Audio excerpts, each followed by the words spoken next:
old appeals to racial, sexual, and religious chauvinism, to rabid nationalist fervor, are beginning not to work. Of who I am and whether I'm good or bad or achieving or not, all that's learned along the way. Just a ride. We can change it anytime we want. It's only a choice. No effort, no work, no job, no savings of money. I realized that I had the game wrong. That the game was to find out what I already was.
We were saying how very important it is to bring about in the human mind the radical revolution. The crisis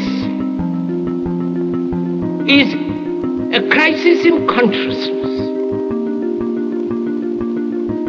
a crisis that cannot anymore accept the old norms, the old patterns, the ancient traditions. And considering what the world is now, with all the misery, conflict, destructive brutality, aggression, and so on, man is still as he was. He's still brutal, violent, aggressive, acquisitive, competitive, and he has built a society along these lines.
Society today is composed of a series of institutions. From political institutions, legal institutions, religious institutions, to institutions of social class, familial values, and occupational specialization. It is obvious the profound influence these traditionalized structures have in shaping our understandings and perspectives. Yet, of all the social institutions we are born into, directed by, and conditioned upon, there seems to be no system as taken for granted and misunderstood as the monetary system. Taking on nearly religious proportions, the established monetary institution exists as one of the most unquestioned forms of faith there is. How money is created, the policies by which it is governed, and how it truly affects society are unregistered interests of the great majority of the population.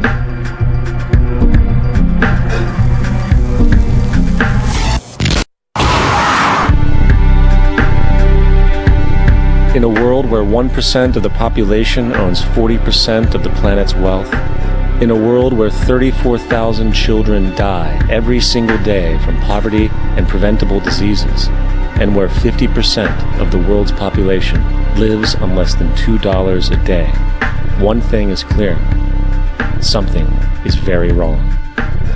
And whether we are aware of it or not, the lifeblood of all of our established institutions, and thus society itself, is money. Therefore, understanding this institution of monetary policy is critical to understanding why our lives are the way they are. Unfortunately, economics is often viewed with confusion and boredom. Endless streams of financial jargon, coupled with intimidating mathematics, quickly deters people from attempts at understanding it. However, the fact is, the complexity associated with the financial system is a mere mask, designed to conceal one of the most socially paralyzing structures humanity has ever endured.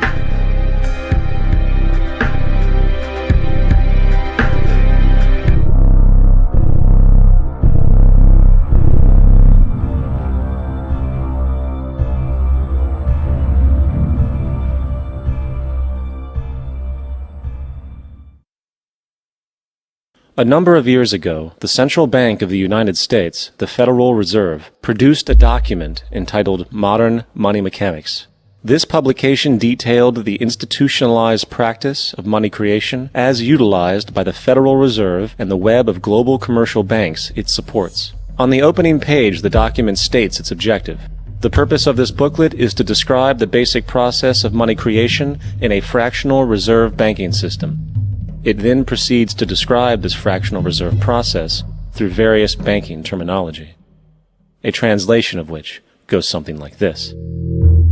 The United States government decides it needs some money, so it calls up the Federal Reserve and requests, say, $10 billion. The Fed replies, saying, sure, we'll buy $10 billion in government bonds from you.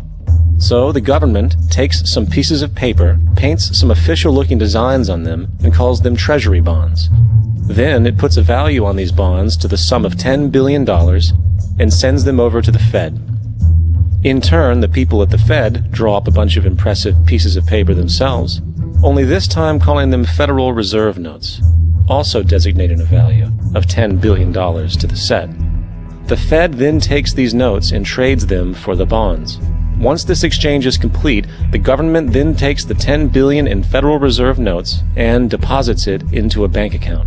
And upon this deposit, the paper notes officially become legal tender money, adding $10 billion to the U.S. money supply. And there it is. $10 billion in new money has been created.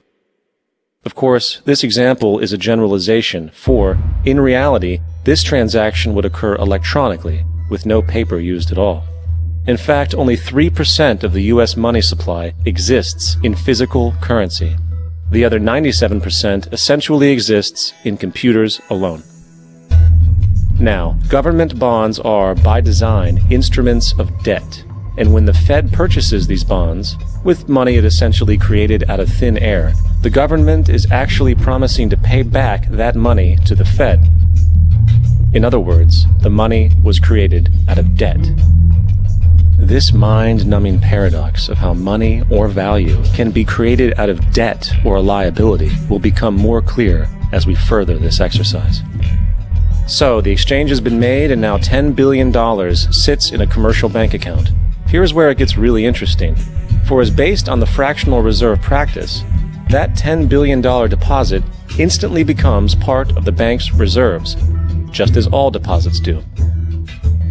And regarding reserve requirements, as stated in Modern Money Mechanics, a bank must maintain legally required reserves equal to a prescribed percentage of its deposits.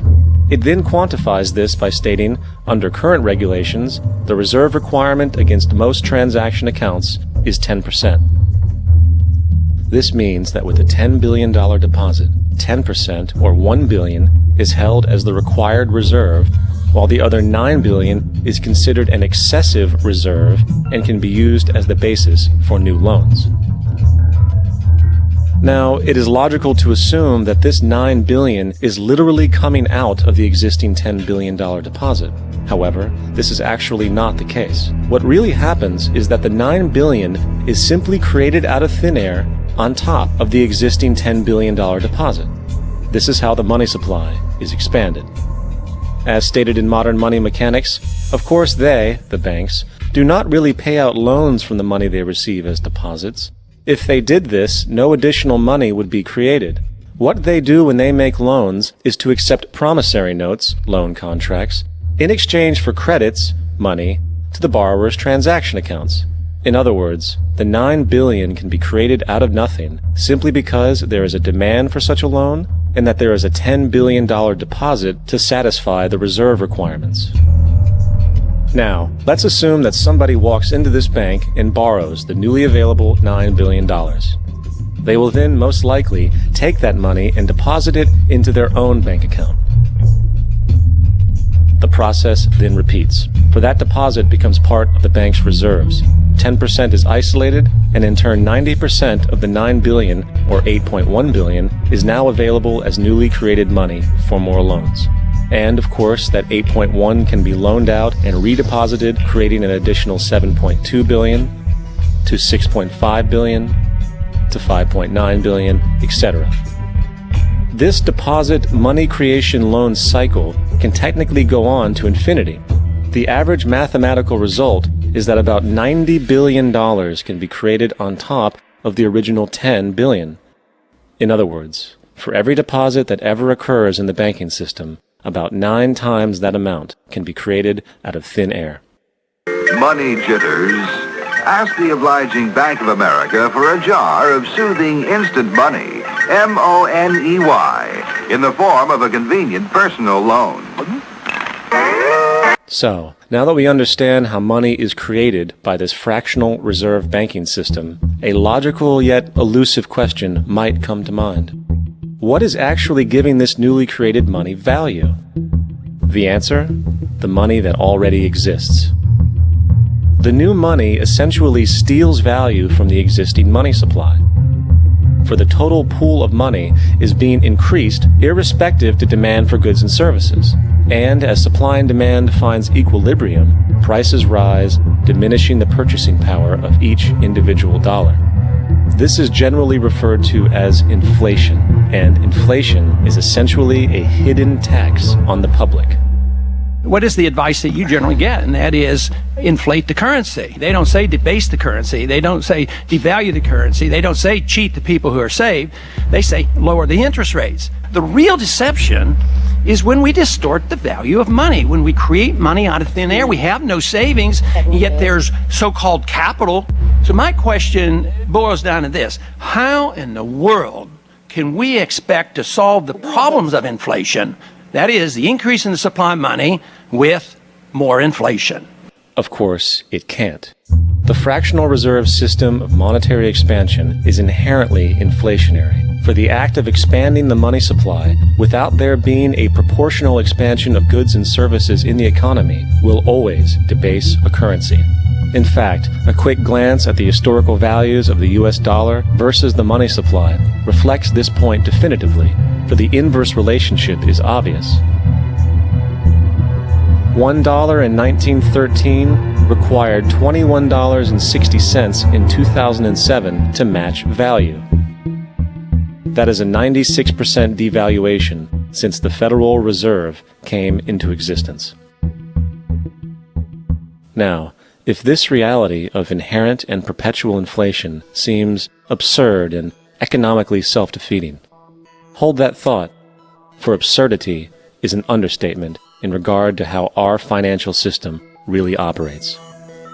For in our financial system, money is debt, and debt is money. Here is a chart of the U.S. money supply from 1950 to 2006. Here is a chart of the U.S. national debt for the same period.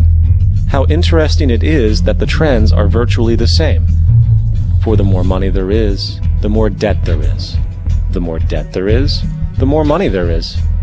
To put it a different way, every single dollar in your wallet is owed to somebody by somebody.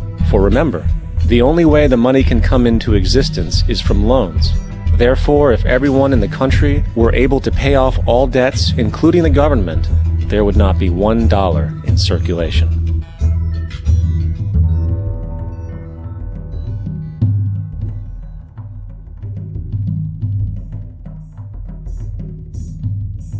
In fact, the last time in American history the national debt was completely paid off was in 1835 after President Andrew Jackson shut down the central bank that preceded the Federal Reserve. In fact, Jackson's entire political platform essentially revolved around his commitment to shut down the central bank, stating at one point, "The bold efforts the present bank has made to control the government are but premonitions of the fate that awaits the American people should they be deluded into a perpetuation of this institution or the establishment of another like it." Unfortunately, his message was short-lived, and the international bankers succeeded to install another central bank in 1913, the Federal Reserve. And as long as this institution exists, perpetual debt is guaranteed. Now, so far we have discussed the reality that money is created out of debt, through loans. These loans are based on a bank's reserves, and reserves are derived from deposits. And through this fractional reserve system, any one deposit can create 9 times its original value, in turn debasing the existing money supply, raising prices in society. And since all this money is created out of debt and circulated randomly through commerce, people become detached from their original debt, and a disequilibrium exists, where people are forced to compete for labor in order to pool enough money out of the money supply to cover their costs of living. As dysfunctional and backwards as all of this might seem, there is still one thing we have omitted from this equation. And it is this element of the structure which reveals the truly fraudulent nature of the system itself: the application of interest. When the government borrows money from the Fed, or when a person borrows money from a bank, it almost always has to be paid back with accrued interest. In other words, almost every single dollar that exists must be eventually returned to a bank with interest paid as well. But if all money is borrowed from the central bank and is expanded by commercial banks through loans, only what would be referred to as the principal is being created in the money supply. So then, where is the money to cover all of the interest that is charged? Nowhere. It doesn't exist. The ramifications of this are staggering, for the amount of money owed back to the banks will always exceed the amount of money that is available in circulation. This is why inflation is a constant in the economy, for new money is always needed to help cover the perpetual deficit built into the system, caused by the need to pay the interest. What this also means is that mathematically, defaults and bankruptcy are literally built into the system, and there will always be poor pockets of society that get the short end of the stick. An analogy would be a game of musical chairs, for once the music stops, somebody is left out to dry. And that's the point. It invariably transfers true wealth from the individual to the banks. For if you are unable to pay for your mortgage, they will take your property. This is particularly enraging when you realize that not only is such a default inevitable due to the fractional reserve practice, but also because of the fact that the money that the bank loaned to you didn't even legally exist in the first place. In 1969, there was a Minnesota court case involving a man named Jerome Daley, who was challenging the foreclosure of his home by the bank which provided the loan to purchase it. His argument was that the mortgage contract required both parties, being he and the bank, each put up a legitimate form of property for the exchange. In legal language, this is called consideration.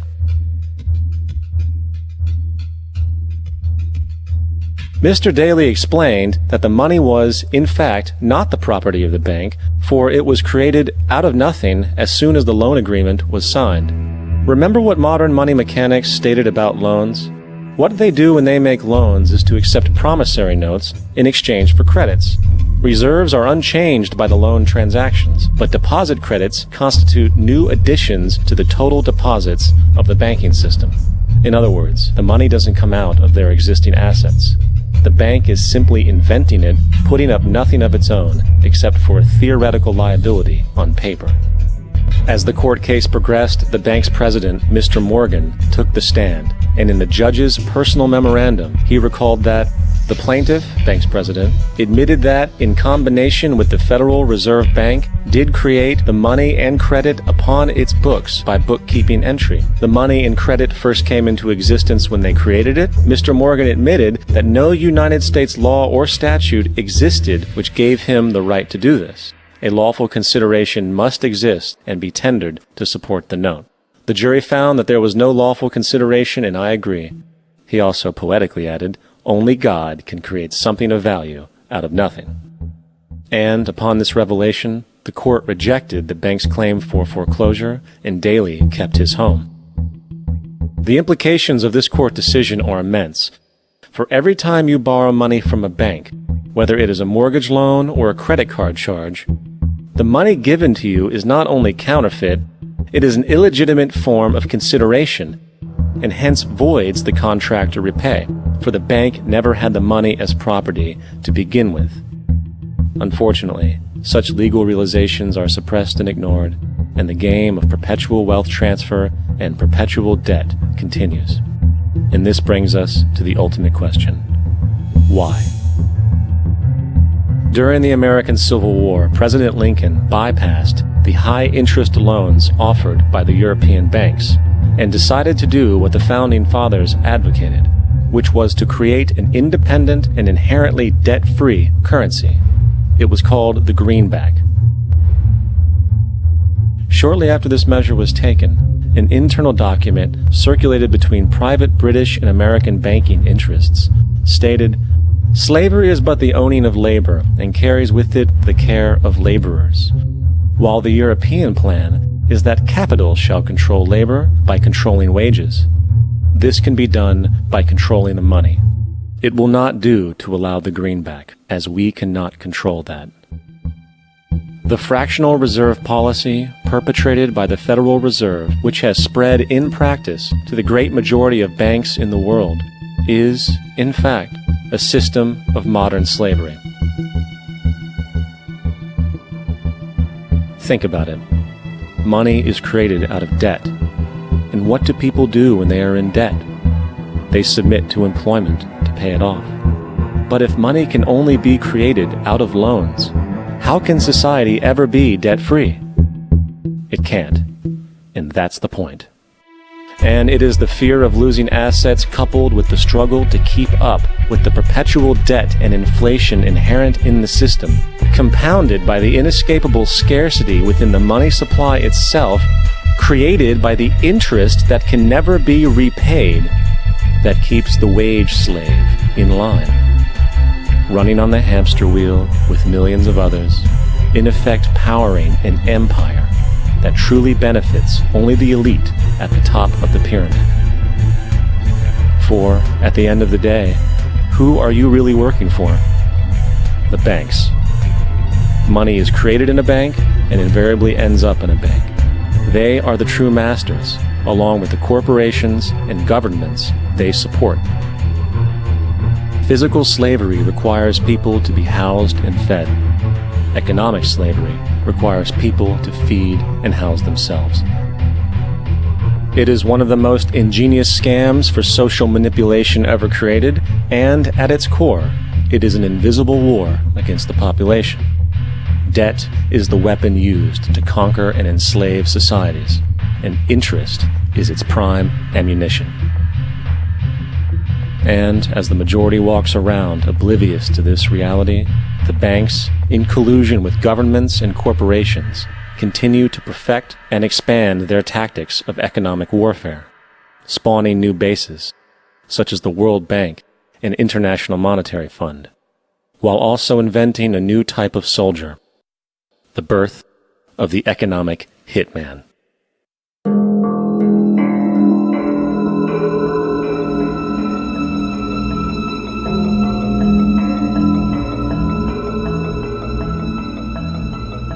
We economic hitmen really have been the ones responsible for creating this first truly global empire. And we work many different ways.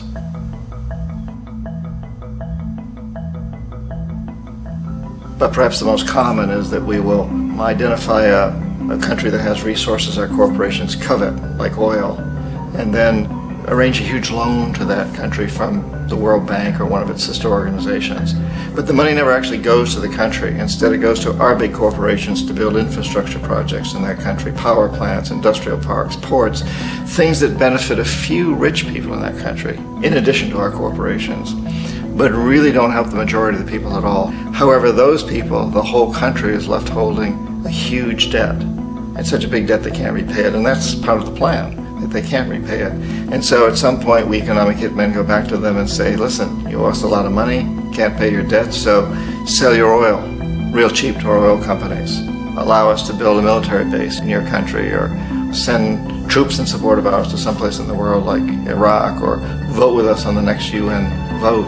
To have their electric utility company privatized and their water and sewage system privatized and sold to U.S. corporations or other multinational corporations. So there was that whole mushrooming thing, and it's so typical of the way the IMF and the World Bank work, that you put a country in debt, it's such a big debt it can't pay it, and then you offer to refinance that debt and pay even more interest. And you demand this quid pro quo, which you call a conditionality or good governance, which means basically that they've got to sell off their resources, including many of their social services, their utility companies, their school systems sometimes, their penal systems, their insurance systems, to foreign corporations. So it's a double, triple, quadruple whammy. The precedent for economic hitmen really began back in the early 50s when democratically elected Mossadegh, who was elected in Iran, he was considered to be the hope for democracy in the Middle East and around the world. He was Time Magazine's Man of the Year. But one of the things that he'd run on and began to implement was the idea that foreign oil companies needed to pay the Iranian people a lot more for the oil that they were taking out of Iran. The Iranian people should benefit from their own oil. Strange policy. We didn't like that, of course. But we were afraid to do what we normally were doing, which was to send in the military. Instead, we sent in one CIA agent, Kermit Roosevelt, Teddy Roosevelt's relative. And Kermit went in with a few $1 million and was very, very effective and efficient. And in a short amount of time, he managed to get Mossadegh overthrown and brought in the Shah of Iran to replace him, who always was favorable to oil. And it was extremely effective. Mobs overflow Tehran. Army officers shout that Mossadegh has surrendered and his regime as virtual dictator of Iran is ended. Pictures of the Shah are paraded through the streets as sentiment reverses. The Shah is welcomed home. So back here in the United States, in Washington, people looked around and said, wow, that was easy and cheap. So this established a whole new way of manipulating countries, of creating empire. The only problem with Roosevelt was that he was a card-carrying CIA agent, and had he been caught, the ramifications could have been pretty serious. So very quickly at that point, the decision was made to use private consultants to channel the money through the World Bank or the IMF or one of the other such agencies, to bring in people like me who worked for private companies, so that if we got caught, there would be no governmental ramifications.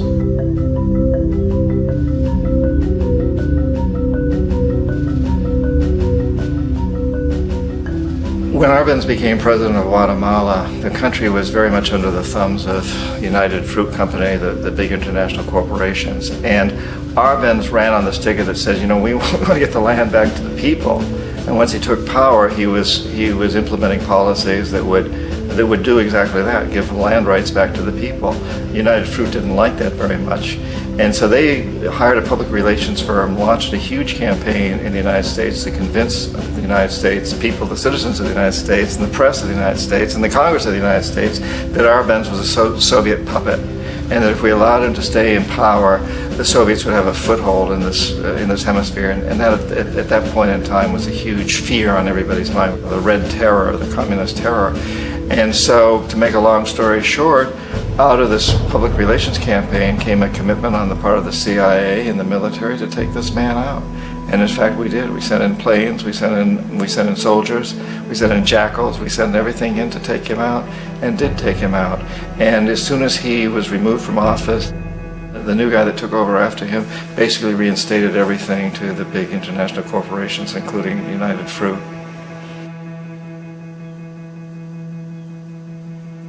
Ecuador for many, many years had been ruled by pro-US dictators, often relatively brutal. Then it was decided that they were going to have a truly democratic election. Jaime Roldos ran for office, and his main goal, he said, as president would be to make sure that Ecuador's resources were used to help the people. And he won, overwhelming, by more votes than anybody had ever won anything in Ecuador. And he began to implement these policies to make sure that the profits from oil went to help the people. Well, we didn't like that in the United States. I was sent down as one of several economic hitmen to change Roldos, to corrupt him, to bring him around, to let him know, okay, you can get very rich, you and your family, if you play our game, but if you continue to try to keep these policies you've promised, you're going to go. He wouldn't listen. He was assassinated. As soon as the plane crashed, the whole area was cordoned off. The only people allowed in were U.S. military from a nearby base and some of the Ecuadorian military. When an investigation was launched, 2 of the key witnesses died in car accidents before they had a chance to testify. A lot of very, very strange things that went on around the assassination of Jaime Roldos. I, like most people who've really looked at this case, have absolutely no doubt that it was an assassination. And of course, in my position as an economic hitman, I was always expecting something to happen to Jaime, whether it be a coup or assassination, I wasn't sure, but that he would be taken down because he was not being corrupted. He would not allow himself to be corrupted the way we wanted to corrupt him. Omar Torrijos, president of Panama, was, one of my favorite people. I really, really liked him. He was very charismatic. He was a guy who really wanted to help his country. And when I tried to bribe him or corrupt him, he said, look, John, he called me Juanito. He said, look, Juanito, I don't need the money. What I really need is for my country to be treated fairly.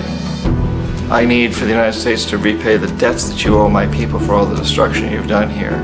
I need to be in a position where I can help other Latin American countries win their independence and be free of this terrible presence from the north that you people are exploiting us so badly. I need to have the Panama Canal back in the hands of the Panamanian people. That's what I want. And so, leave me alone. Don't try to bribe me. It was 1981, and in May, Jaime Roldos was assassinated. And Omar was very aware of this. Torrijos got his family together and he said, I'm probably next, but it's okay because I've done what I came here to do. I've renegotiated the canal. The canal will now be in our hands. He just finished negotiating the treaty with Jimmy Carter. In June of that same year, just a couple of months later, he also went down in an airplane crash, which there's no question was executed by CIA-sponsored jackals. Tremendous amount of evidence that one of Torrijos' security guards handed him at the last moment as he was getting on the plane a tape recorder, a small tape recorder that contained a bomb.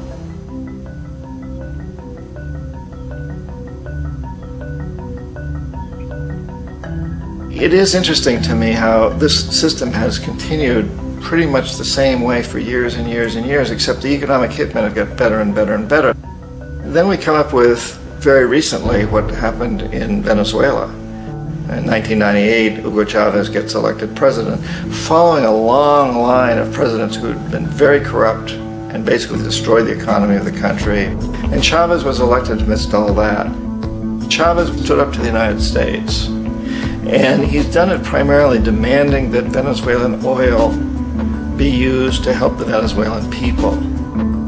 Well, we didn't like that in the United States. So in 2002, a coup was staged, which there's no question in my mind, and most other people's minds, that the CIA was behind that coup.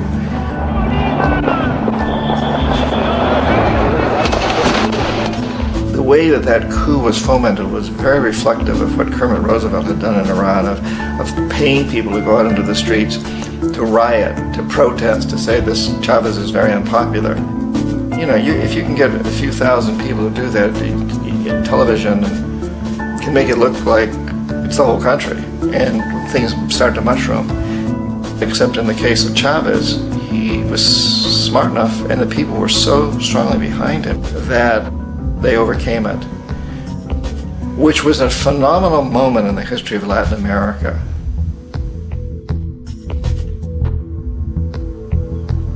Iraq actually is a perfect example of the way the whole system works. So we economic hitmen are the first line of defense. We go in and we try to corrupt governments and get them to accept these huge loans, which we then use as leverage to basically own them. If we fail, as I failed in Panama with Omar Torrijos and in Ecuador with Jaime Roldos, men who refused to be corrupted, then the second line of defense is we send in the jackals. And the jackals either overthrow governments or they assassinate. And once that happens and a new government comes in, and boy, it's going to toe the line because the new president knows what will happen if he doesn't. In the case of Iraq, both of those things failed. Economic hitmen were not able to get through to Saddam Hussein. We tried very hard. We tried to get him to accept a deal very similar to what the House of Saud had accepted in Saudi Arabia, but he wouldn't accept it. And so the jackals went in to take him out. They couldn't do it. His security was very good. After all, he had one time worked for the CIA. He'd been hired to assassinate a former president of Iraq and failed, but he knew the system. So in '91, we send in the troops and we take out the Iraqi military. So we assume at that point that Saddam Hussein is going to come around. We could have taken him out, of course, at that time, but we didn't want to. He's the kind of strong man we like. He controls his people. We thought he could control the Kurds and keep the Iranians in their border and keep pumping oil for us. And then once we took out his military, now he's going to come around. So the economic hitmen go back in the 90s without success. If they'd had success, he'd still be running the country. We'd be selling him all the fighter jets he wants and everything else he wants. But they couldn't, they didn't have success. The jackals couldn't take him out again, so we sent the military in once again, and this time we did the complete job and took him out, and in the process created for ourselves some very, very lucrative construction deals. We had to reconstruct a country that we'd essentially destroyed, which is a pretty good deal if you own construction companies, big ones. So, you know, Iraq shows the three stages. The economic hitmen failed there, the jackals failed there, and as a final measure, the military goes in. And in that way, we've really created an empire, but we've done it very, very subtly. It's clandestine. All the empires of the past were built on the military, and everybody knew they were building them. So that the British knew they were building them, the French, the Germans, the Romans, the Greeks. And they were proud of it, and they always had some excuse like spreading civilization, spreading some religion, something like that. But they knew they were doing it. We don't. The majority of the people in the United States have no idea that we're living off the benefits of a clandestine empire, that today there's more slavery in the world than ever before. And then you have to ask yourself, well, if it's an empire, then who's the emperor?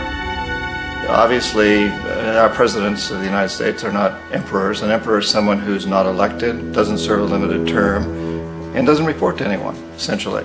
So you can't classify our presidents that way. But we do have what I consider to be the equivalent of the emperor, and it's what I call the corporatocracy.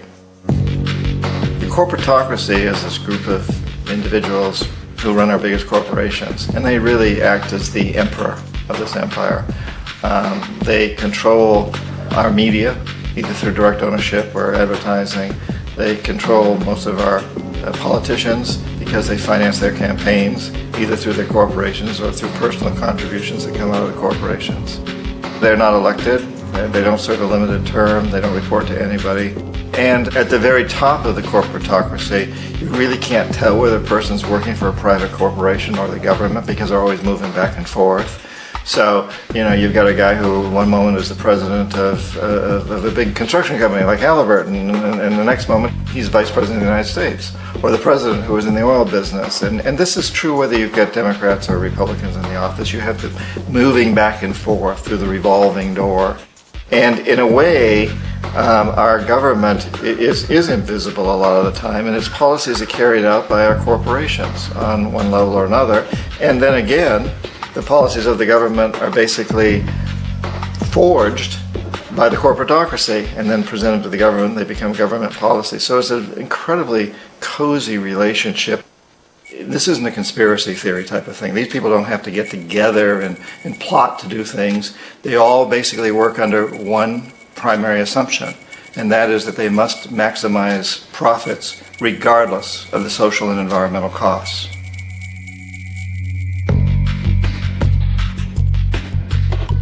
This process of manipulation by the corporatocracy through the use of debt, bribery, and political overthrow is called globalization.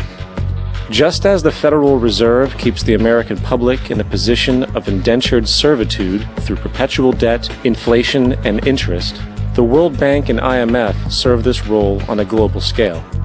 The basic scam is simple.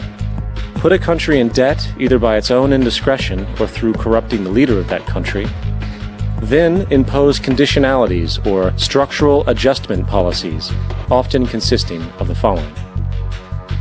Currency devaluation. When the value of a currency drops, so does everything valued in it. This makes indigenous resources available to predator countries at a fraction of their worth. Large funding cuts for social programs. These usually include education and healthcare, compromising the well-being and integrity of the society, leaving the public vulnerable to exploitation. Privatization of state-owned enterprises. This means that socially important systems can be purchased and regulated by foreign corporations for profit. For example, in 1999, the World Bank insisted that the Bolivian government sell the public water system of its third largest city to a subsidy of the U.S. corporation Bechtel. As soon as this occurred, water bills for the already impoverished local residents skyrocketed.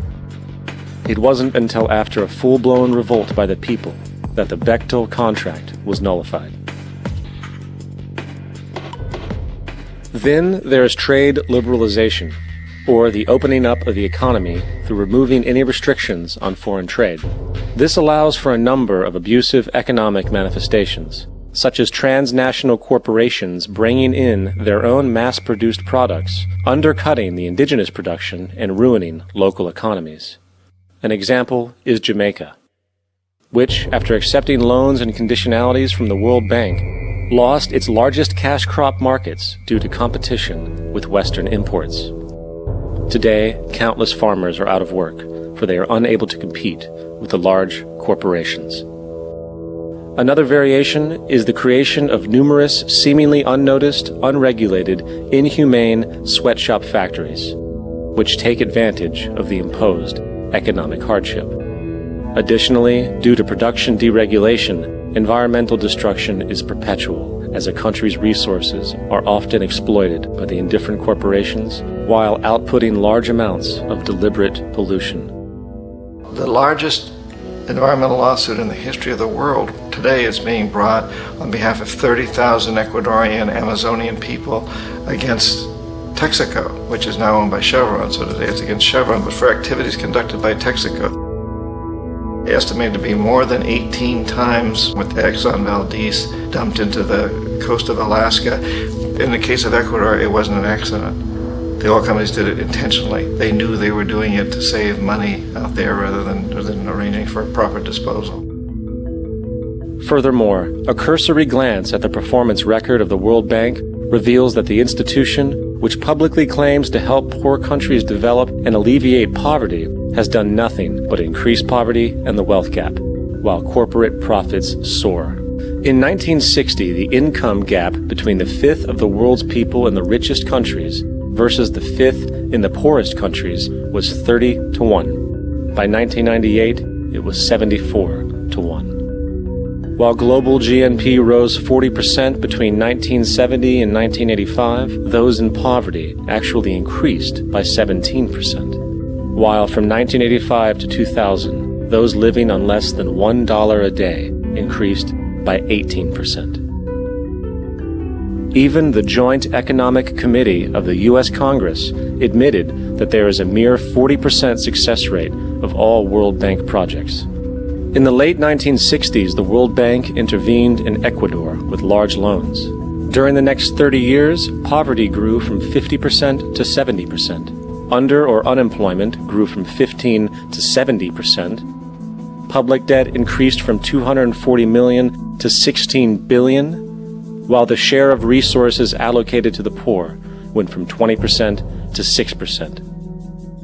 In fact, by the year 2000, 50% of Ecuador's national budget had to be allocated for paying its debts. It is important to understand the World Bank is, in fact, a U.S. bank supporting U.S. interests, for the United States holds veto power over decisions, as it is the largest provider of capital. And where did it get this money? You guessed it, it made it out of thin air through the fractional reserve banking system. Of the world's top 100 economies, as based on annual GDP, 51 are corporations, and 47 of that 51 are US-based. Walmart, General Motors, and Exxon are more economically powerful than Saudi Arabia, Poland, Norway, South Africa, Finland, Indonesia, and many others. And as protective trade barriers are broken down, currencies tossed together and manipulated in floating markets, and state economies overturned in favor of open competition and global capitalism, the empire expands. You get up on your little 21-inch screen and howl about America and democracy. There is no America. There is no democracy. There is only IBM and ITT and AT&T and DuPont, Dow, Union Carbide, and Exxon. Those are the nations of the world today. What do you think the Russians talk about in their councils of state? Karl Marx? They get out their linear programming charts, statistical decision theories, Minimax solutions, and compute the price-cost probabilities of their transactions and investments, just like we do. We no longer live in a world of nations and ideologies, Mr. Beale. The world is a college of corporations, inexorably determined by the immutable bylaws of business. The world is a business, Mr. Beale.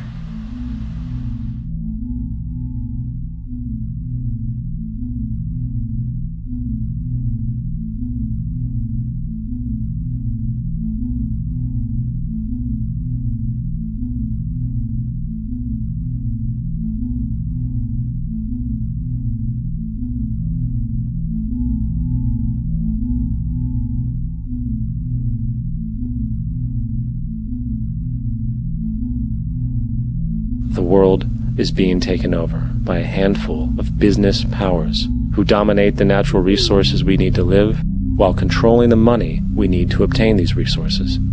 The end result will be world monopoly, based not on human life, but financial and corporate power. And as the inequality grows, naturally more and more people are becoming desperate. So the establishment was forced to come up with a new way to deal with anyone who challenges the system. So they gave birth to the terrorist. The term terrorist is an empty distinction, designed for any person or group who chooses to challenge the establishment. This isn't to be confused with the fictional Al-Qaeda, which was actually the name of a computer database for the US-supported Mujahideen in the 1980s.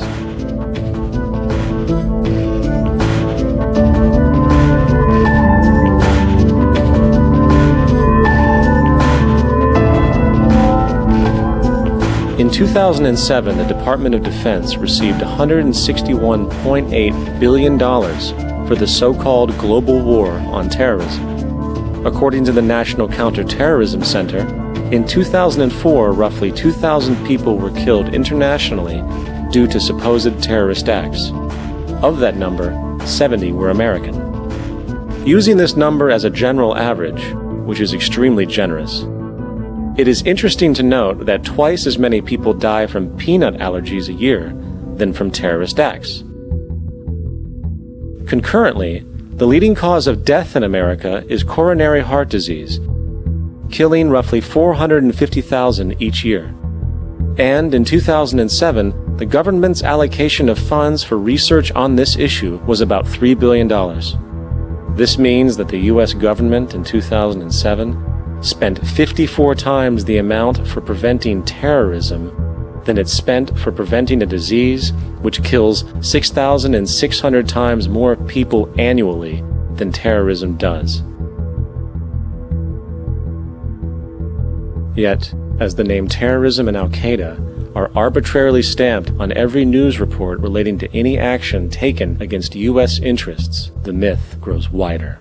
In mid-2008, the U.S. Attorney General actually proposed that the U.S. Congress officially declare war against the fantasy.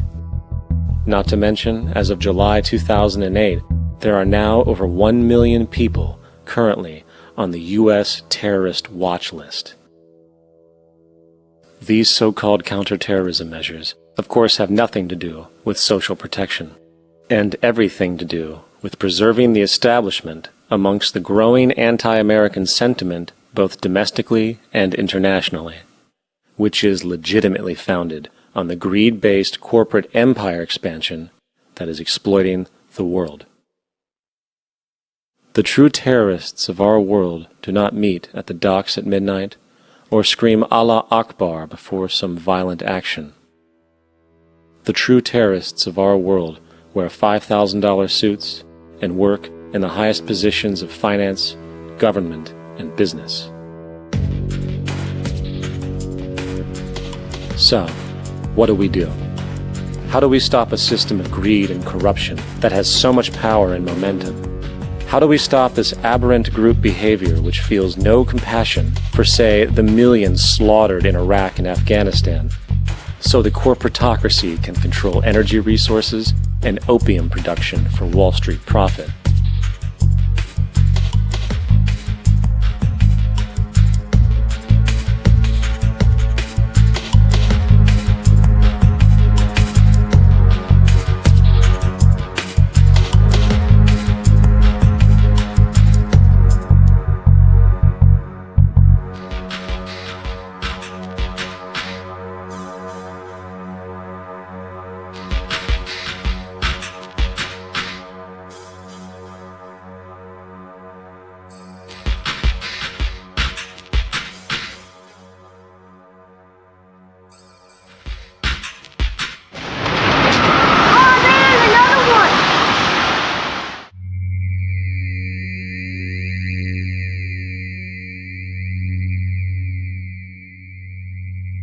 How do we stop a system of greed and corruption that condemns poor populations to sweatshop slavery for the benefit of Madison Avenue?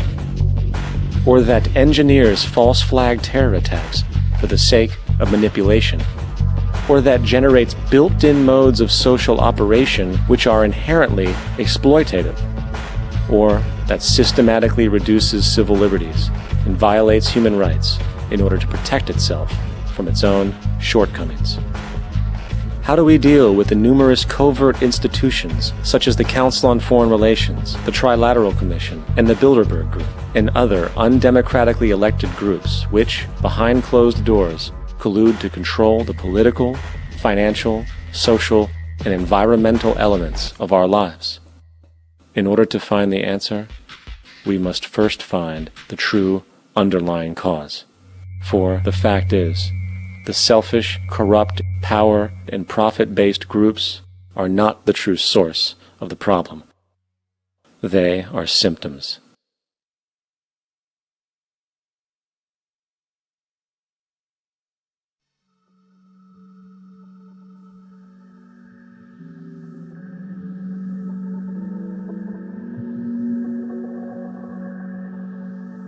My name is Jock Fresco.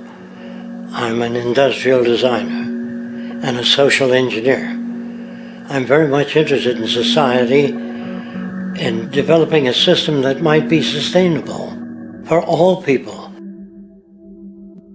First of all, the word corruption is a monetary invention. That aberrant behavior that's disruptive to the well-being of people, Well, you're dealing with human behavior.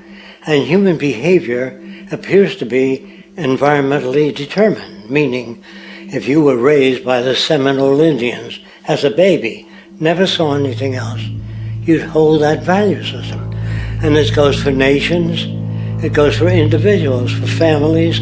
They try to indoctrinate their children to their particular faith and their country and make them feel like they're part of that. And they build a society which they call established. They establish a workable point of view and tend to perpetuate that, whereas all societies are really emergent, not established. And so they fight new ideas that would interfere with the establishment. Governments try to perpetuate that which keeps them in power. People are not elected to political office to change things. They're put there to keep things the way they are. So you see, the basis of corruption is in our society. Let me make it clear. All nations, then, are basically corrupt because they tend to uphold existing institutions. I don't mean to uphold or downgrade all nations, but communism, socialism, fascism, the free enterprise system, and all other subcultures are the same. They are all basically corrupt. The most fundamental characteristic of our social institutions is the necessity for self-preservation.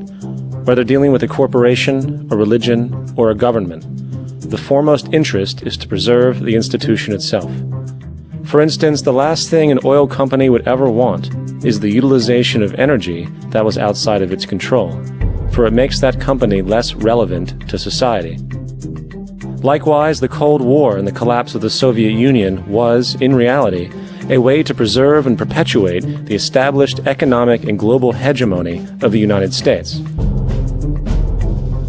Similarly, religions condition people to feel guilty for natural inclinations, each claiming to offer the only path to forgiveness and salvation. At the heart of this institutional self-preservation lies the monetary system, for it is money that provides the means for power and survival. Therefore, just as a poor person might be forced to steal in order to survive, it is a natural inclination to do whatever is needed to continue an institution's profitability. This makes it inherently difficult for profit-based institutions to change, for it puts in jeopardy not only the survival of large groups of people, but also the coveted materialistic lifestyles associated with affluence and power. Therefore, the paralyzing necessity to preserve an institution, regardless of its social relevance, is largely rooted in the need for money or profit.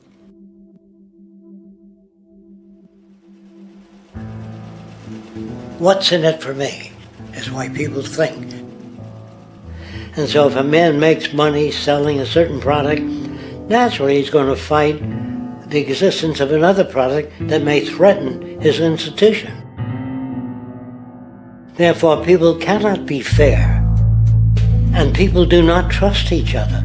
A guy will come over to you and say, I got just the house you're looking for. He's a salesman. When a doctor says, I think your kidney has to come out, I don't know if he's trying to pay off a yacht or that my kidney has to come out. It's hard in a monetary system to trust people.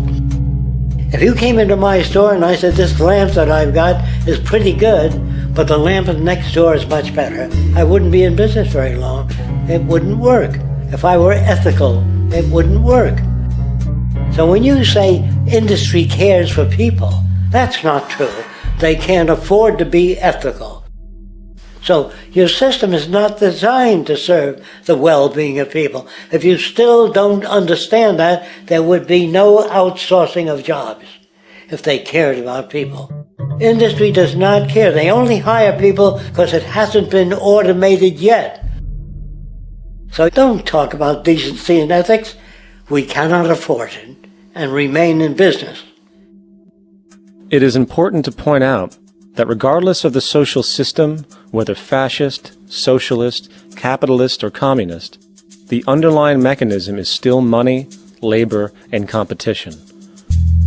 Communist China is no less capitalistic than the United States. The only difference is the degree by which the state intervenes in enterprise. The reality is that monetaryism, so to speak, is the true mechanism that guides the interests of all the countries on the planet. The most aggressive and hence dominant variation of this monetaryism is the free enterprise system. The fundamental perspective as put forth by early free market economists like Adam Smith is that self-interest in competition leads to social prosperity, as the act of competition creates incentive which motivates people to persevere. However, what isn't talked about is how a competition-based economy invariably leads to strategic corruption, power and wealth consolidation, social stratification, technological paralysis, labor abuse, and, ultimately, a covert form of government dictatorship by the rich elite. The word corruption is often defined as moral perversion. If a company dumps toxic waste into the ocean to save money, most people recognize this as corrupt behavior.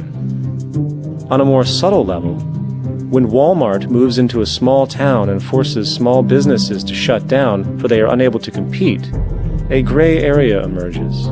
For what exactly is Walmart doing wrong? Why should they care about mom-and-pop organizations they destroy? Yet, even more subtly, when a person gets fired from their job because a new machine has been created which can do the work for less money, people tend to just accept that as the way it is, not seeing the inherent, corrupt inhumanity of such an action. Because the fact is, whether it is dumping toxic waste, having a monopoly enterprise, or downsizing the workforce, the motive is the same: profit. They are all different degrees of the same self-preserving mechanism, which always puts the well-being of people second to monetary gain. Therefore, corruption is not some byproduct of monetaryism. It is the very foundation. And while most people acknowledge this tendency on one level or another, the majority remains naive as to the broad ramifications of having such a selfish mechanism as the guiding mentality in society. Internal documents show that after this company positively, absolutely knew that they had a medication that was infected with the AIDS virus, they took the product off the market in the U.S. and then they dumped it in France, Europe, Asia, and Latin America. The U.S. government allowed it to happen. The FDA allowed this to happen. And now the government is completely looking the other way. Thousands of innocent hemophiliacs have died from the AIDS virus. This company knew absolutely that it was infected with AIDS. They dumped it because they wanted to turn this disaster into a profit. So you see, you have built-in corruption. We're all chiseling off each other, and you can't expect decency and that sort of thing. And feeling that, they don't know who to elect. They think in terms of a democracy, which is not possible in a monetary-based economy. If you have more money to advertise your position, the position you desire in government, that isn't a democracy. It serves those in positions of differential advantage. So it's always a dictatorship of the elitists, the financially wealthy.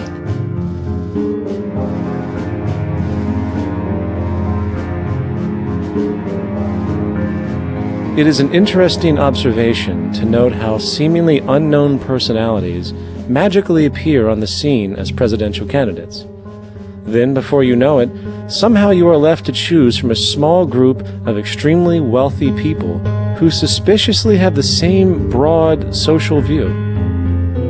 Obviously, it's a joke.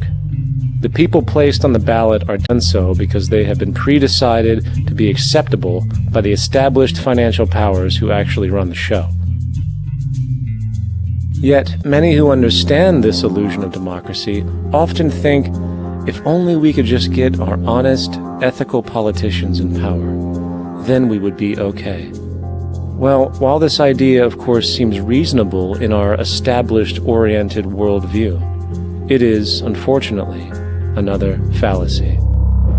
For when it really comes down to what is actually important, the institution of politics, and thus politicians themselves, have absolutely no true relevance as to what makes our world and society function. It's not politicians that can solve problems. They have no technical capabilities. They don't know how to solve problems. Even if they were sincere, they don't know how to solve problems. It's the technicians that produce the desalination plants. It's the technicians that give you electricity, that give you motor vehicles, that heat your house and cool it in the summertime. It's technology that solves problems, not politics. Politics cannot solve problems because they're not trained to do so. Very few people today stop and consider what it is that actually improves their lives. Is it money? Obviously not. One cannot eat money or stuff money into their car to get it to run. Is it politics? All politicians can do is create laws, establish budgets, and declare war. Is it religion? Of course not. Religion creates nothing except intangible emotional solace for those who require it. The true gift that we as human beings have, which has been solely responsible for everything that has improved our lives, is technology. What is technology? Technology is a pencil which allows one to solidify ideas on paper for communication. Technology is an automobile which allows one to travel faster than feet would allow. Technology is a pair of eyeglasses which enables sight for those who need it. Applied technology itself is merely an extension of human attributes which reduces human effort, freeing humans from a particular chore or problem. Imagine what your life would be like today without a telephone, or an oven, or a computer, or an airplane. Everything in your home, which you take for granted, from a doorbell, to a table, to a dishwasher, is technology, generated from the creative, scientific ingenuity of human technicians, not money, politics, or religion. These are false institutions. And writing your congressman is fantastic. They tell you to write your congressman if you want something done. The men in Washington should be at the forefront of technology, the forefront of human studies, the forefront of crime, all the factors that shape human behavior. You don't have to write your congressman.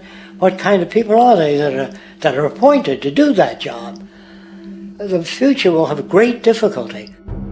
And the question that's raised by politicians is, how much will a project cost? The question is not, how much will it cost? Do we have the resources? And we have the resources today to house everyone, build hospitals all over the world, build schools all over the world, the finest equipment and labs for teaching and doing medical research. So you see, we have all that, but we're in a monetary system. And in a monetary system, there's profit. And what is the fundamental mechanism that drives the profit system besides self-interest? What is it exactly that maintains that competitive edge at its core? Is it high efficiency and sustainability? No, that isn't part of their design. Nothing produced in our profit-based society is even remotely sustainable or efficient. If it was, there wouldn't be a multi-million-dollar-a-year service industry for automobiles, nor would the average lifespan for most electronics be less than 3 months before they're obsolete. Is it abundance? Absolutely not. Abundance, as based on the laws of supply and demand, is actually a negative thing. If a diamond company finds 10 times the usual amount of diamonds during their mining, it means the supply of diamonds has increased, which means the cost and profit per diamond drops. The fact is, efficiency, sustainability, and abundance are enemies of profit. To put it into a word, it is the mechanism of scarcity that increases profits. What is scarcity? Based on keeping products valuable. Slowing up production on oil raises the price. Maintaining scarcity of diamonds keeps the price high. They burn diamonds at the Kimberley diamond mines. They're made of carbon. That keeps the price up. So then, what does it mean for society when scarcity, either produced naturally or through manipulation, is a beneficial condition for industry. It means that sustainability and abundance will never ever occur in a profit system, for it simply goes against the very nature of the structure. Therefore, it is impossible to have a world without war or poverty. It is impossible to continually advance technology to its most efficient and productive states. And, most dramatically, it is impossible to expect human beings to behave in truly ethical or decent ways.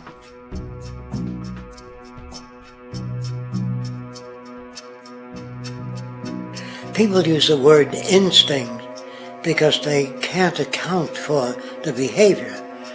They sit back and they evaluate with their lack of knowledge, and they say things like, humans are built a certain way, greed is a natural thing, as though they've worked for years on it, and it's no more natural than wearing clothing.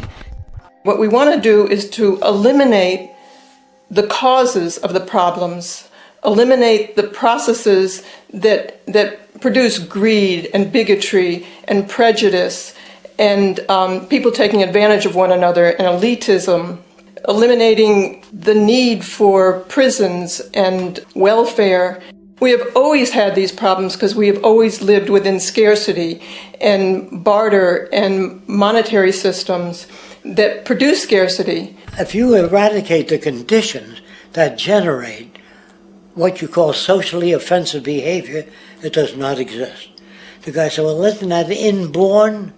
No, it's not. There is no human nature. There's human behavior, and that's always been changed throughout history. You're not born with bigotry and greed and corruption and hatred. You pick that up within the society. War, poverty, corruption, hunger, misery, human suffering will not change in a monetary system. That is, there'll be very little significant change. It's going to take the redesign of our culture, our values, and it has to be related to the carrying capacity of the earth, not some human opinion or some politician's notions of the way the world ought to be, or some religious notions of the conduct of human affairs. And that's what the Venus Project is about. The society that we're about to talk about is a society that is free of all the old superstitions, incarceration, prisons, police, cruelty, and law. All laws will disappear, and the professions will disappear that are no longer valid, such as stockbrokers, bankers, advertising, gone forever, because it's no longer relevant.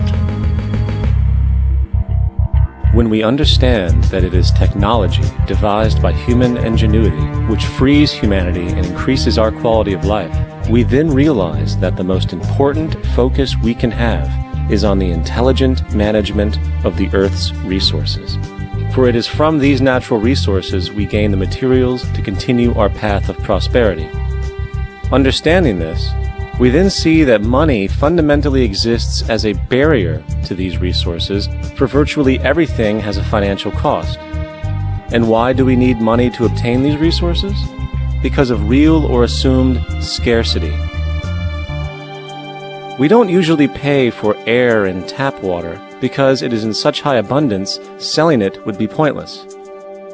So then, logically speaking, if resources and technologies applicable to creating everything in our societies, such as houses, cities, and transportation, were in high enough abundance, there would be no reason to sell anything. Likewise, if automation and machinery was so technologically advanced as to relieve human beings of labor, there would be no reason to have a job. And with these social aspects taken care of, there would be no reason to have money at all. So the ultimate question remains. Do we on Earth have enough resources and technological understanding to create a society of such abundance that everything we have now could be available without a price tag and without the need for submission through employment? Yes, we do. We have the resources and technology to enable this at a minimum. along with the ability to raise the standard of living so high that people in the future will look back at our civilization now and gawk at how primitive and immature our society was. What the Venus Project proposes is an entirely different system that's updated to present-day knowledge. We've never given scientists the problem of how do you design a society which would eliminate boring and monotonous jobs, that would eliminate accidents in transportation, that would enable people to have a high standard of living, that would eliminate poisons in our food, that would give us other sources of energy that are clean and efficient. We can do that out there.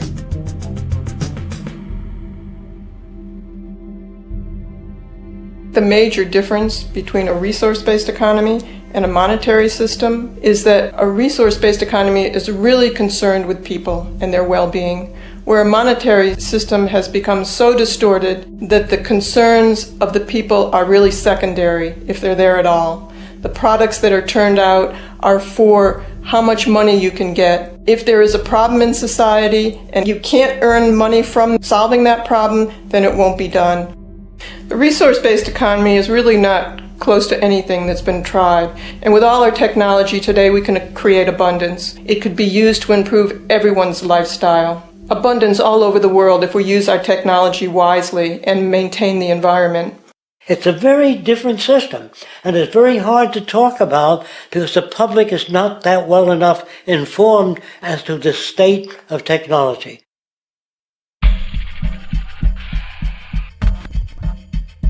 At present, we don't have to burn fossil fuels. We don't have to use anything that would contaminate the environment.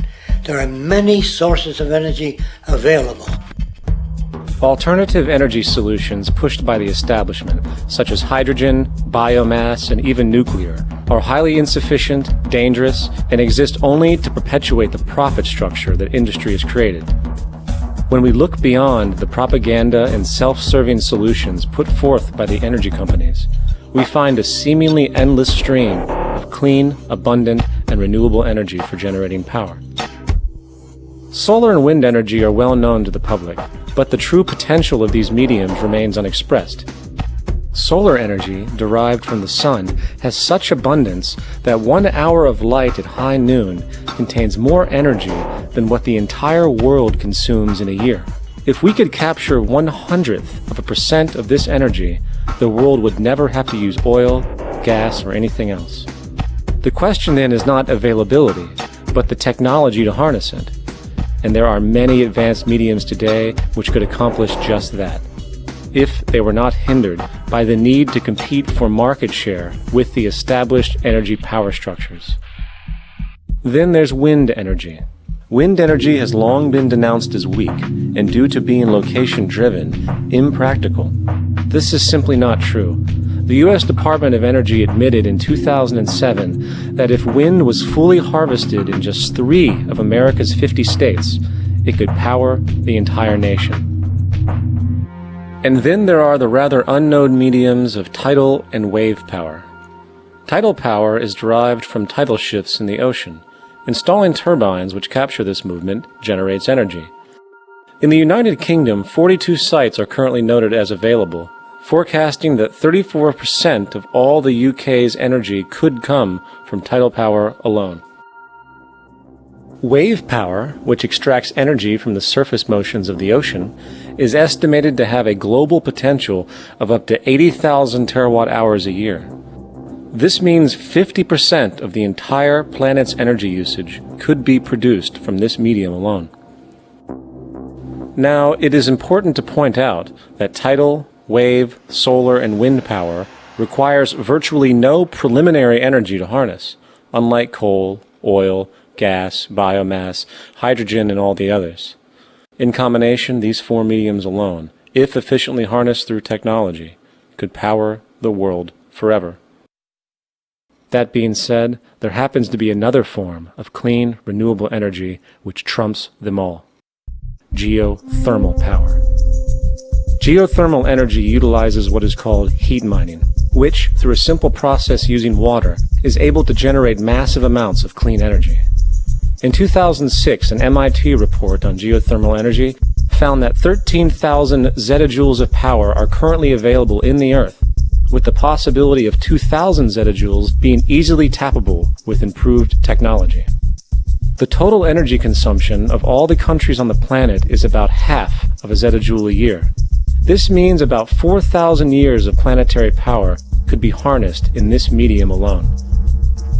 And when we understand that the Earth's heat generation is constantly renewed, this energy is really limitless and could be used forever. These energy sources are only a few of the clean, renewable mediums available, and as time goes on, we will find more. The grand realization is that we have total energy abundance without the need for pollution, traditional conservation, or in fact, a price tag. And what about transportation? The prevailing means of transportation in our societies is by automobile and aircraft, both of which predominantly need fossil fuels to run. In the case of the automobile, the battery technology needed to power an electric car that can go over 100 miles an hour for over 200 miles on one charge exists, and has existed for many years. However, due to battery patents controlled by the oil industry, which limits their availability to maintain market share, coupled with political pressure from the energy industry, the accessibility and affordability of this technology is limited. There is absolutely no reason other than pure, corrupt profit interest that every single vehicle in the world cannot be electric and utterly clean, with zero need for gasoline. As far as airplanes, it is time we realize that this means of travel is inefficient, cumbersome, slow, and causes far too much pollution. This is a maglev train. It uses magnets for propulsion. It is fully suspended by a magnetic field and requires less than 2% of the energy used for plane travel. The train has no wheels, so nothing can wear out. The current maximum speed of versions of this technology, as used in Japan, is 361 miles per hour. However, this version of the technology is very dated. An organization called ET3, which has connections with the Venus Project, has established a tube-based maglev that can travel up to 4,000 miles per hour in a motionless, frictionless tube, which can go over land or underwater. Imagine going from LA to New York for an extended lunch break, or from Washington, D.C. to Beijing, China in 2 hours. This is the future of continental and intercontinental travel. Fast, clean, with only a fraction of the energy usage we use today for the same means. In fact, between maglev technology, advanced battery storage, and geothermal energy, there would be no reason to ever burn fossil fuels again. And we can do this now if we were not held back by the paralyzing profit structure. Now, America is inclined toward fascism. It has a propensity by its dominant philosophy and religion to uphold the fascist point of view. American industry is essentially a fascist institution. If you don't understand that, the minute you punch that time clock, you walk into a dictatorship.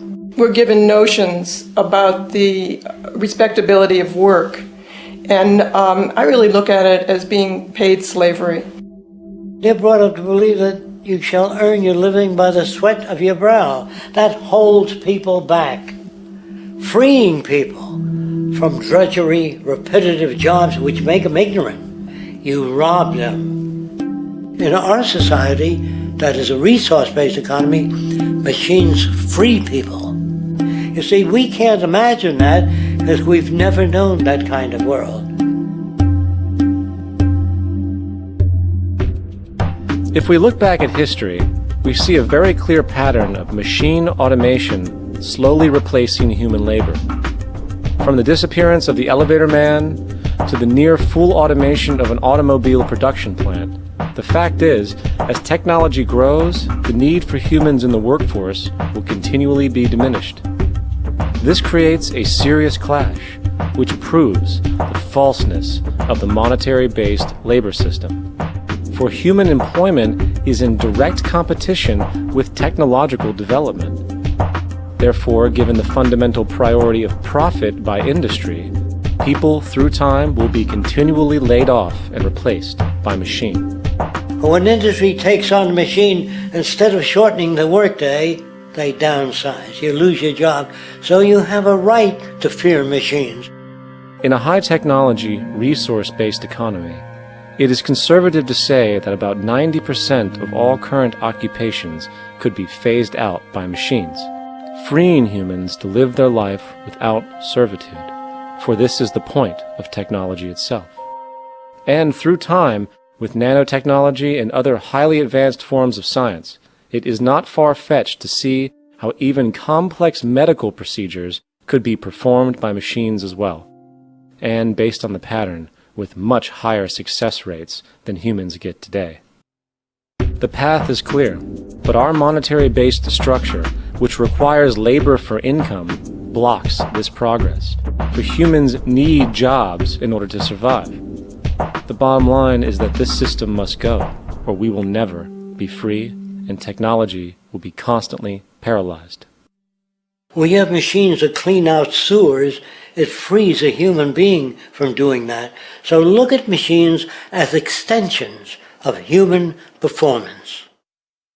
Furthermore, many occupations today will have simply no basis to exist in a resource-based economy, such as anything associated with the management of money, advertising, along with the legal system itself.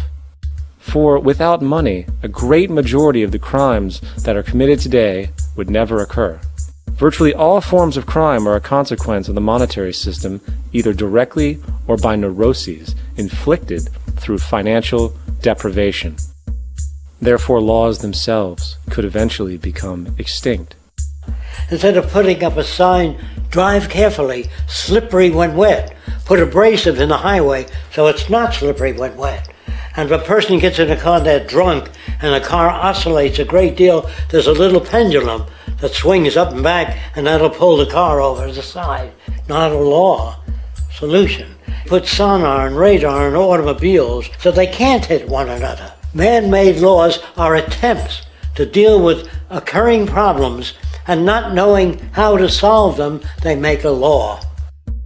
In the United States, the most privatized, capitalist country on the planet, it should come as no surprise that it also has the largest prison population in the world, growing every year. Statistically, most of these people are uneducated and come from poor, deprived societies. And, contrary to propaganda, it is this environmental conditioning which lures them into criminal and violent behavior. However, society looks the other way in regard to this point. The legal and prison systems are just more examples of how our society avoids examining the root causes of behavior. Billions are spent each year on prisons and police, while only a fraction is spent on programs for poverty, which is one of the most fundamental variables responsible for crime to begin with. And as long as we have an economic system which prefers and in fact creates scarcity and deprivation, crime will never go away.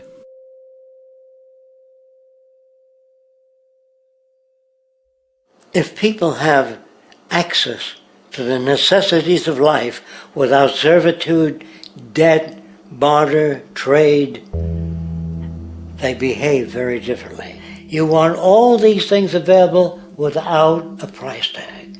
Now then, you gotta have a price tag. Well, what'll motivate people? Man gets everything he wants, he just lay around in the sun. This is the myth they perpetuate. People in our culture are trained to believe that the monetary system produces incentive. If they have access to things, why should they want to do anything? They will lose their incentive. That's what you're taught to support the monetary system. When you take money out of the scenario, there would be different incentives, very different incentives. When people have access to the necessities of life, their incentives change. What about the moon and the stars? New incentives arise. If you make a painting that you enjoy, you will enjoy giving it to other people, not selling it.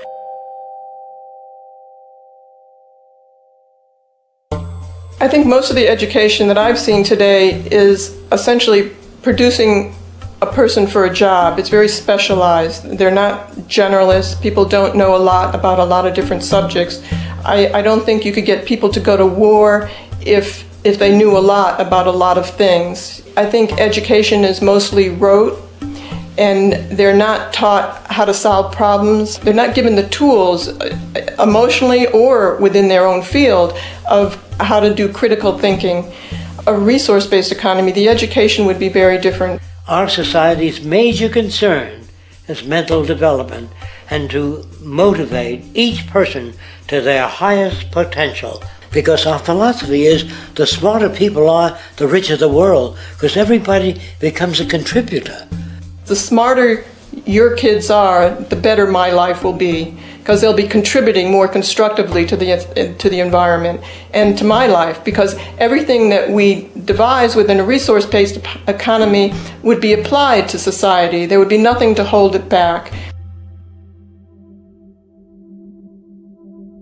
Patriotism, weapons, armies, navies, all that is a sign that we're not civilized yet. Kids will ask their parents, didn't you see the necessity of the machines? Dad, couldn't you see that war was inevitable when you produce scarcity? Isn't it obvious? Of course the kid will understand that you were pinheads, raised merely to serve the established institutions. We're such an abominable, sick society that we won't make the history book. They just say that large nations took land from smaller nations, used force and violence. You'll get history talked about as corrupt behavior all the way along until the beginning of the civilized world. That's when all the nations work together. World unification, working toward common good for all human beings, and without anyone being subservient to anyone else. Without social stratification, whether it be technical elitism or any other kind of elitism, eradicated from the face of the earth. The state does nothing because there is no state. Because there is no state. The system I advocate, a resource-based global economy, is not perfect. It's just a lot better than what we have. We can never achieve perfection.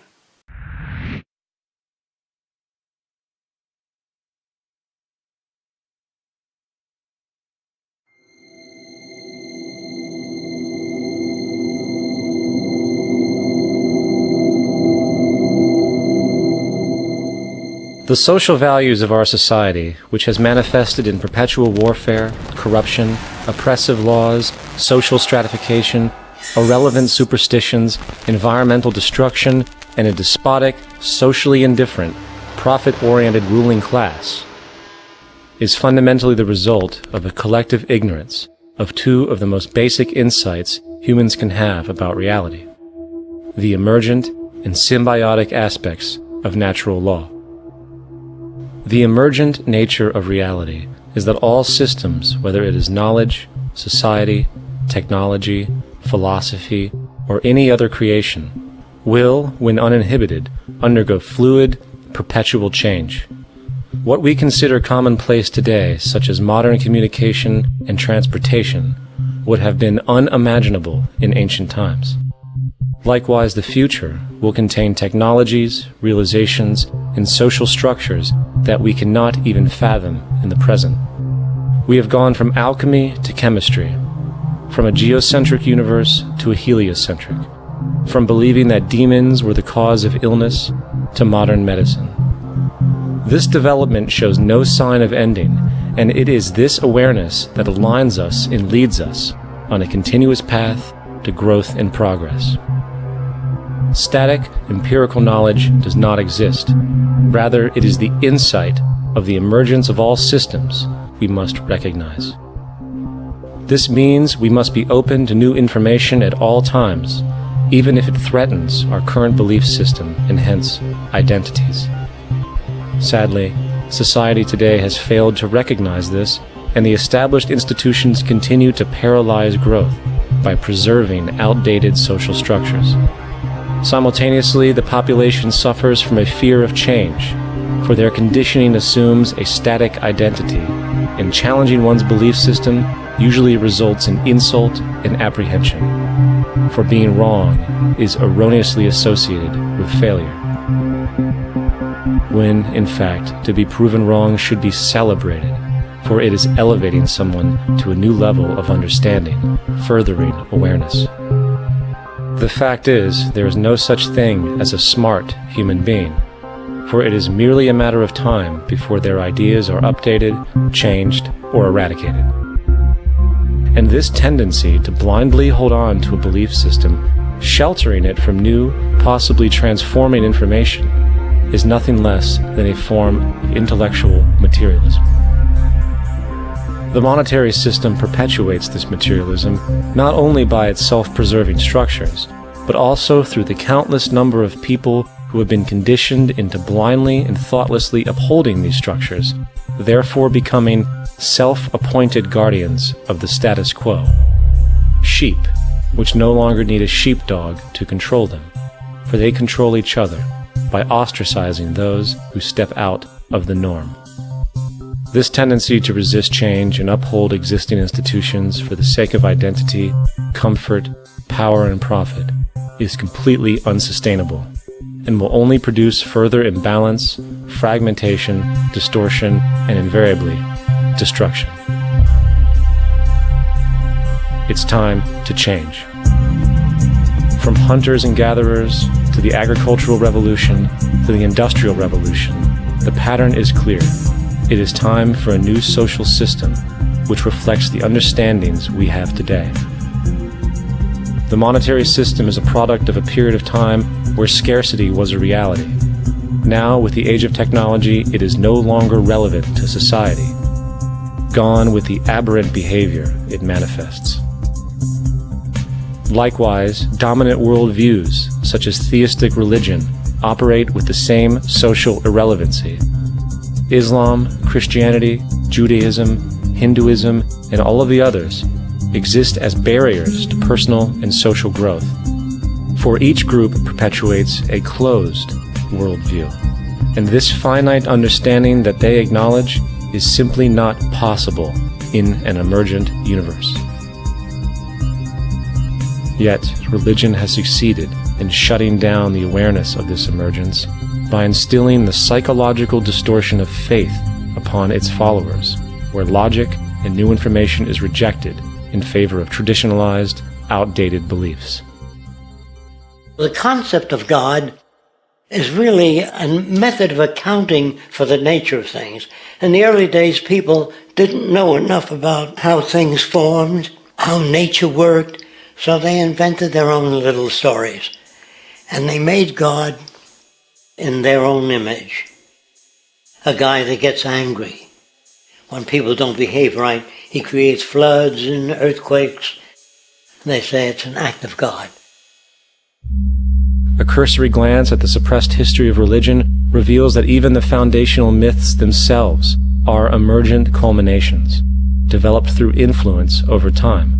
For example, a cardinal doctrine of the Christian faith is the death and resurrection of Christ. This notion is so important that the Bible itself states, "And if Christ be not risen, then is our preaching vain, and your faith is also vain." Yet it is very difficult to take this account literally, for not only is there no primary source denoting this supernatural event in secular history, awareness of the enormous number of pre-Christian saviors who also died and were resurrected immediately puts the story in mythological territory by association. Early church figures such as Tertullian went to great lengths to break these associations, even claiming that the devil caused the similarities to occur, stating in the 2nd century, "The devil, whose business is to pervert the truth, mimics the exact circumstance of the divine sacraments. He baptizes his believers and promises forgiveness of sins. He celebrates the oblation of bread and brings in the symbol of the resurrection. Let us therefore acknowledge the craftiness of the devil, who copied certain things of those that be divine." What is truly sad, however, is that when we cease the idea that the stories from Christianity, Judaism, Islam, and all the others are literal history, and accept them for what they really are, which are purely allegorical expressions derived from many faiths, we see that all religions share a common thread, and it is this unifying imperative that needs to be recognized and appreciated.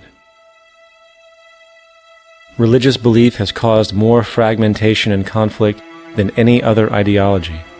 Christianity alone has 34,000 different subgroups. The Bible is subject to interpretation. When you read it, you say, I think Jesus meant this. I think Job meant that. Oh no, he meant this. So you have the Lutheran, the Seventh-day Adventist, the Catholic, and a church divided is no church at all. And a church divided is no church at all. And this point on division, which is a trademark of all theistic religions, brings us to our second failure of awareness, the false assumption of separation through the rejection of the symbiotic relationship of life. Apart from the understanding that all natural systems are emergent, where all notions of reality will be constantly developed, altered, and even eradicated, we must also understand that all systems are, in fact, invented fragments, merely for the sake of conversation. For there is no such thing as independence in nature. The whole of nature is a unified system of interdependent variables, each a cause and a reaction, existing only as a concentrated whole. You don't see the plug connected to the environment, so it looks like we're free, wandering around. Take the oxygen away, we all die immediately. Take plant life away, we die. And without the sun, all the plants die. So we are connected. We really must take into account the totality. This isn't just a human experience on this planet. This is a total experience. And we know we can't survive without plants and animals. We know we can't survive without the four elements, you know. And so when are we going to really start taking that into account? That's what it is to be successful. Success depends on how well we relate to everything around us. I'm very aware of the fact that my grandson cannot possibly hope to inherit a sustainable, peaceful, stable, socially just world unless every child today growing up in Ethiopia, in Indonesia, in Bolivia, in Palestine, in Israel also has that same expectation. You got to take care of the whole community or you're going to have serious problems. And now we have to see that the whole world is the community and we must all take care of each other that way. And it's not just a community of human beings. It's a community of plants and animals and elements. And we really need to understand that. That's what's going to bring us joy, too, and pleasure. That's what's missing in our lives right now.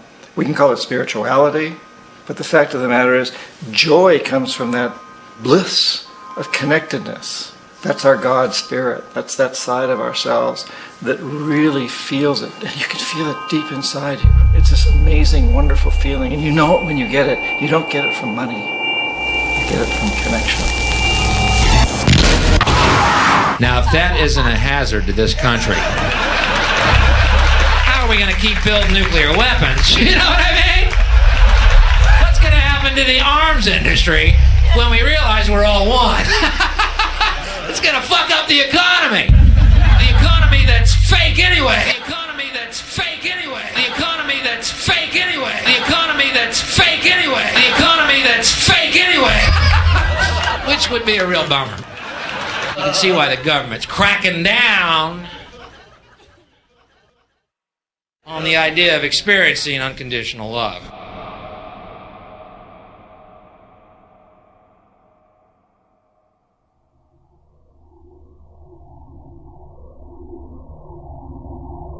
Once we understand that the integrity of our personal existences are completely dependent on the integrity of everything else in our world, we have truly understood the meaning of unconditional love. For love is extensionality, and seeing everything as you and you as everything can have no conditionalities. For, in fact, we are all everything at once.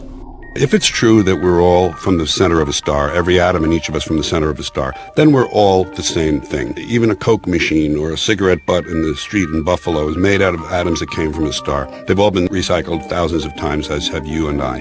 And therefore, It's only me out there. So what is there to be afraid of? What is there that needs solace seeking? Nothing. There's nothing to be afraid of because it's all us. The trouble is we have been separated by being born and given a name and an identity and being individuated. We've been separated from the oneness, and that's what religion exploits, that people have this yearning to be part of the overall one again. So they exploit that. They call it God. They say he has rules. And I think it's cruel. I think you can do it absent religion.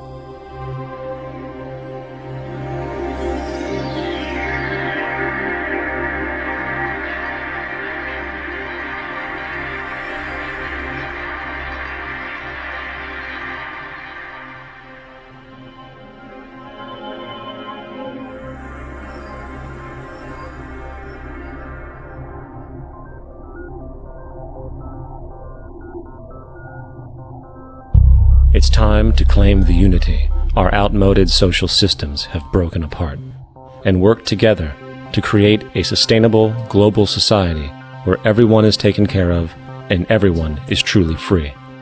Your personal beliefs, whatever they may be, are meaningless when it comes to the necessities of life. Every human being is born naked, needing warmth, food, water, shelter.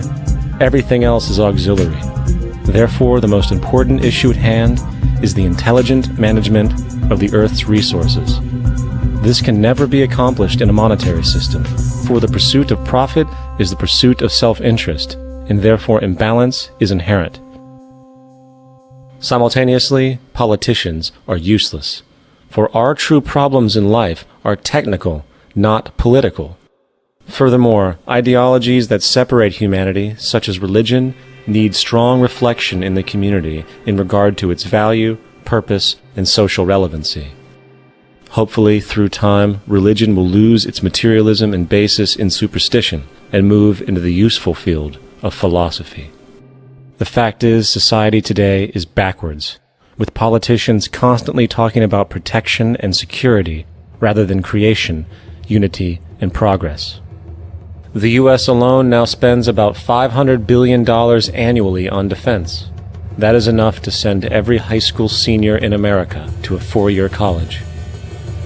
In the 1940s, the Manhattan Project produced the first true weapon of mass destruction. This program employed 130,000 people at an extreme financial cost.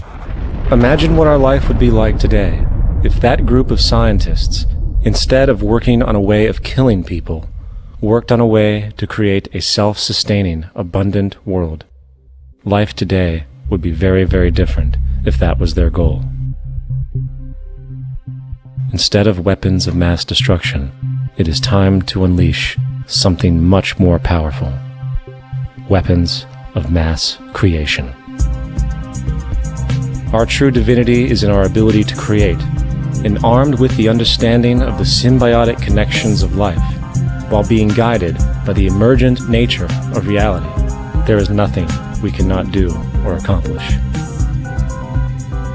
Of course, we face strong barriers in the form of established power structures that refuse to change. At the heart of these structures is the monetary system. As explained earlier, the fractional reserve policy is a form of slavery through debt, where it is literally impossible for society to be free. In turn, free market capitalism in the form of free trade uses debt to imprison the world and manipulate countries into subservience to a handful of large business and political powers.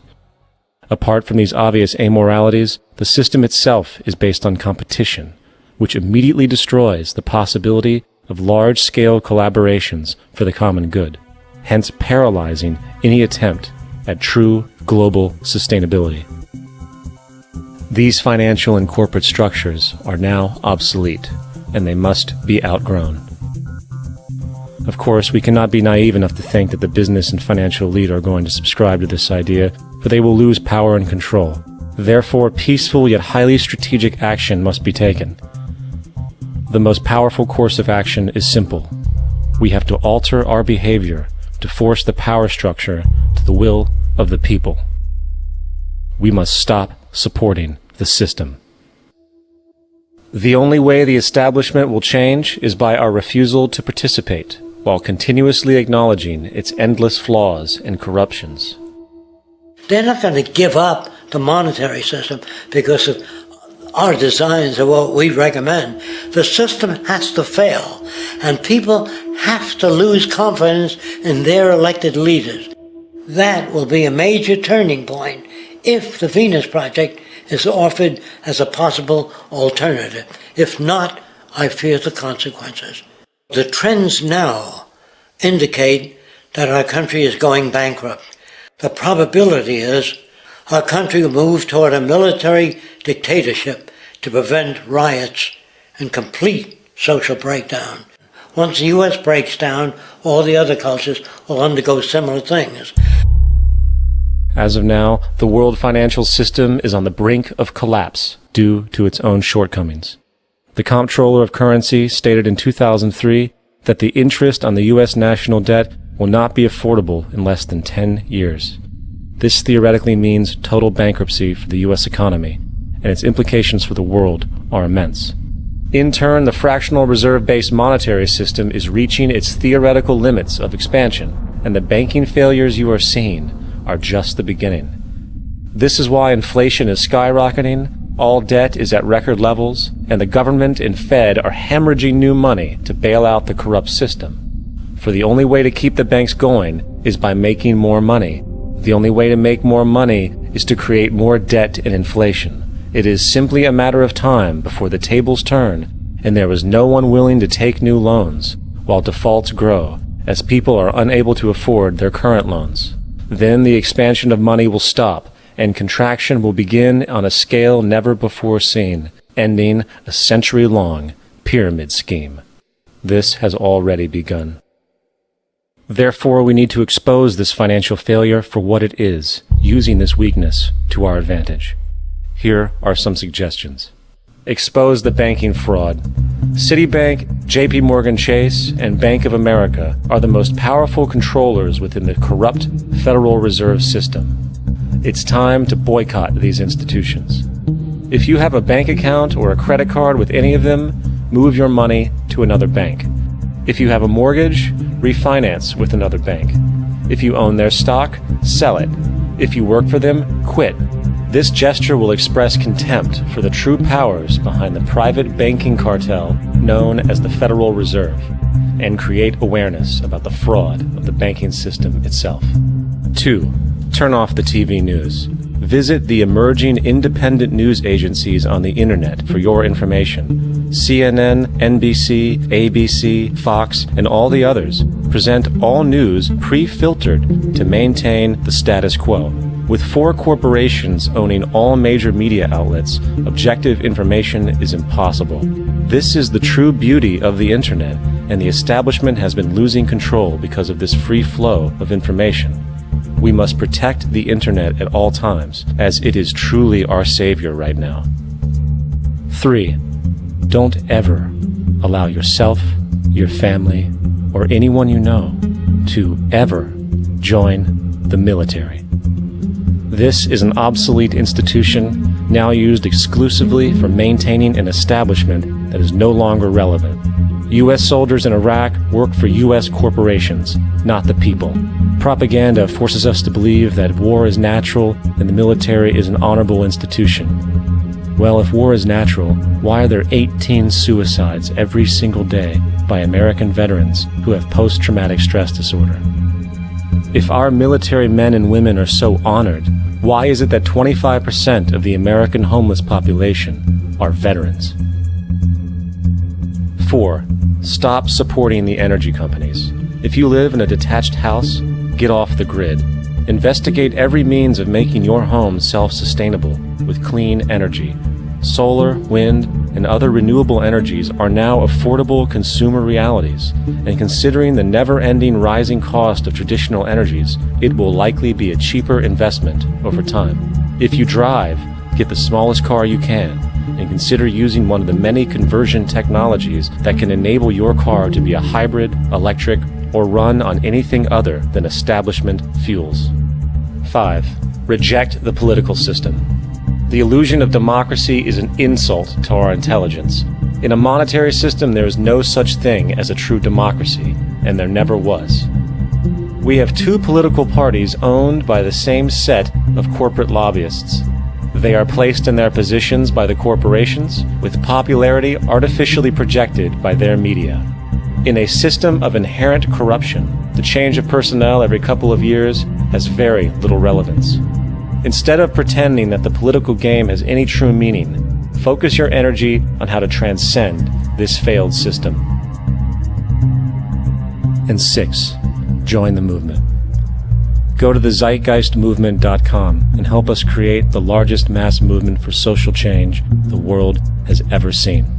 We must mobilize and educate everyone about the inherent corruption of our current world system, along with the only true sustainable solution, declaring all the natural resources on the planet as common heritage to all people, while informing everyone as to the true state of technology and how we can all be free if the world works together rather than fights. The choice lies with you. You can continue to be a slave to the financial system and watch the continuous wars, depressions, and injustice across the globe while placating yourself with vain entertainment and materialistic garbage. Or you can focus your energy on true, meaningful, lasting, holistic change, which actually has the realistic ability to support and free all humans with no one left behind. But, in the end, the most relevant change must occur first inside of you. The real revolution is the revolution of consciousness, and each one of us first needs to eliminate the divisionary, materialistic noise we have been conditioned to think is true, while discovering, amplifying, and aligning with the signal coming from our true empirical oneness. It is up to you. What we are trying in all these discussions and talks here is to see if we cannot radically bring about a transformation of the mind. Not accept things as they are, but to understand it, to go into it, to examine it, give your heart and your mind with everything that you have to find out a way of living differently.